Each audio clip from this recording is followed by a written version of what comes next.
Sa panahon ng American Colonial Period, nagsimulang gunitain ang National Heroes Day bilang isang national holiday sa bisa ng Act No. 3827 tuwing huling linggo ng Agosto. At kasabay ng pagpupugay sa ating mga bayani, marapat lamang na bigyan din natin ng pagkilala ang ating mga modern day heroes. At kaugnay niyan, makakasama natin, makakwentuhan natin ngayong umaga ang Information Officer ng Pangasinan Police Provincial Office, si Police Captain Renan Agsalud de la Cruz. Police Captain Renan de la Cruz, magandang umaga po sa inyo and welcome to Mornings with GMA Regional TV. Yes sir, Sir Chris, good morning po at sa lahat po ng viewers po natin dito sa GMA Network and magandang umaga po sa ating lahat. Alright, hindi muna tayo magpapatumpik-tumpik. Kamustahin po natin muna yung lagay po ng ating monitoring sa mga lugar na naapektuhan po nitong Bagyong Goring dito po sa ating area of responsibility. Dito sa area of responsibility natin dito sa lalawigan ng Pangasinan ay nakitaan po natin na wala namang gaanong naapektuhan nitong nagdaan na bagyo. Sapagkat bago pa naman dumating ang bagyo ay naka-full alert na po ang PNP Pangasinan, sir. Thank God kasi kakatapos lamang po nung Bagyong Egay na marami po ang binaha. Okay, well and good, yan po ang inyong report ngayon, naka-full alert ang PNP. Pero tatalo na tayo doon sa isa pong main event na binabantayan po ngayon ng hanay ng PNP, ito pong Barangay and Sangguniang Kabataan Elections 2023. Kamusta po? Yes sir, napakagandang katanungan sir. Ngayon po ay nagpapasalamat kami sa ating mga mamamayan sapagkat very cooperative po sila. At dito po sa ginawa po natin na paghahanda, isa na po dito yung checkpoint po natin. Ikinasa po natin yan kanina madaling araw na kung saan ay ginawa po natin malawakan po, hindi lang sa lalawigan ng Pangasinan, but inter-Philippines po. Ito yung PNP and COMELEC checkpoint po, sir. Sa usapin ng checkpoint, marami po ang kinakabahan. Yan, sir, ang sinasabi ng iba. Subalit sinasabi namin na huwag silang kabahan sapagkat ito'y ginagawa natin alinsunod po sa batas na pinapairal natin dito sa ating bansa. Pangalawa po ay para sa kaligtasan ng bawat mamamayan po. Okay, ulitin lang natin sa checkpoint, ano ang dapat makita ng ating mga kababayan kapag kami nagche-checkpoint?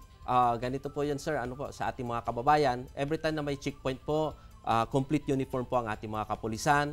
Nandiyan po, gumagamit po tayo ng mga marked vehicle, may mga flashlight, may mga gamit po kami na kung saan may vest po kami na reflectorized vest. At sa ating po mga kababayan, tuwing makakadaan kayo sa ating checkpoint, please cooperate po. Sus nyo po yung cabin sa sasakyan po nila, cabin light. Then, i-roll po nila yung window. Then, nandiyan po ang kapulisan po natin. Magalang ang mga pulis po natin, mapagkakatiwalaan. Alright, at least hindi na tayo parang kinakabahan. Alam niyo naman, minsan pagka nakakita ng checkpoint, akala nila something is happening. Pero yun po ay part lamang ng procedure, sa pagbabantay sa COMELEC. Okay, Police Captain Renan de la Cruz. Kamusta po ang election watch list area natin? Meron na ba tayong naitala at meron bang election-related violence na nai-record na? Sa ngayon sir, ayon po sa ulat o sa report po ng ating mga intelligence unit, dito po sa lalawigan ng Pangasinan, as of now ay wala pa po tayong nakikitang tinatawag na hotspot. Okay. Gayunpaman, tuloy-tuloy pa rin po yung ginagawa po natin na gathering of information, validation ng information and data na kung saan ay maayos o magiging maganda ang mangyayari election this 2023. Ito ay dahil na rin very cooperative at mapagmahal ang Pangasinense, sir. Alright, dami nating issue pinag-usapan pero ngayon pa lang po yung totoong interview tungkol sa National Heroes Day. Of course, ang PNP po ay dapat bigyan ng pagkilala. Yung mga mama at aling pulis na nagsasakripisyo sa mga oras ng kalamidad. Yan po ay talagang naasahan ng mga pulis natin. Pero it's a personal question coming from me. Paano kayo nagsimulang maging pulis, sir? Anong motivation nyo? Nag-umpisa akong pulis, sir. Sa totoo lang, di ko talaga pangarap mag-isang pulis. Pero kasi hindi related yung course ko sa pagiging pulis that time. I'm a ComSci graduate. Then nung pulis na ako, doon ako nag-aral ng criminology. So, naging pulis ako, unang-una dyan nung nasa San Miguel Corporation ako. I love that company, being empleyado as an account specialist. At every night, nakikita ko yung mga kabataan, lasing, lagi, nag-aaway. Sabi ko sa isip ko, kung si Rizal sinabi niya pag-asa ng bayan is kabataan, nakikita ko sa mga kabataan na nandirito ay puro lasing. Paano na ang kinabukasan natin? So, napag-isip-isip ko, umalis ako doon, then nito nga, nasa PNP na ako. isang pangaral na kung saan ginagawa din po namin sa church na pinapangaralan po yung ating mga kabataan in preparation for your future na kung saan wag nilang sayangin yung buhay na mayroon po Sige sila. po, alam ko marami pong gustong maging pulis at iniidolo ang mga mama at aling pulis. Ano pong maipapayo po natin sa kanila, sir?